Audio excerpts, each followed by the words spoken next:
বন্ধুরা, ইডেনে ভারতের একাদশে বড় চমক দেবেন গম্ভীর। কারা পাচ্ছে দলের সুযোগ? কলকাতার পিচ কেমন হবে? বন্ধুরা, আপনারা যদি দেখতে চান তাহলে ভিডিওটি লাস্ট অবধি দেখতে হবে। চ্যানেলটিকে সাবস্ক্রাইব করতে হবে, একটা লাইক দিতে হবে এবং নোটিফিকেশন বেল আইকন দাবাতে হবে। বন্ধুরা, ঘরের মাঠে ইংল্যান্ডের মুখোমুখি টিম ইন্ডিয়া চ্যাম্পিয়ন ট্রফির আগে বুধবার ইডেনে 5 ম্যাচের টি-20 সিরিজের প্রথম ম্যাচে ইংল্যান্ড দলকে চ্যালেঞ্জ ছুড়ে দিতে তৈরি সূর্যকুমার যাদবের তরুণ টিম ইন্ডিয়া।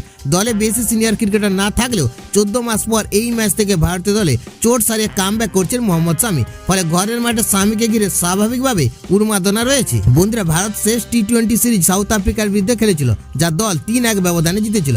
এই সিরিজেও হাড্ডাহাড্ডি লড়াই দেখার জন্য অপেক্ষায় ফ্যানেরা। বন্ধুরা, ইডেন গার্ডেন্সের পিচের কথা বলতে গেলে ব্যাটসম্যানদের বেশি সাহায্য মেলে। সিসির ম্যাচে গুরুত্বপূর্ণ ভূমিকা পালন করবে। এই স্টেডিয়ামে খেলা হয়েছে এমন 12টি টি-20 আন্তর্জাতিক ম্যাচের মধ্যে 5 বার প্রথমে ব্যাটিং করা দল ম্যাচ জিতেছে, অন্যদিকে চেস করা দল 7টি ম্যাচ জিতেছে।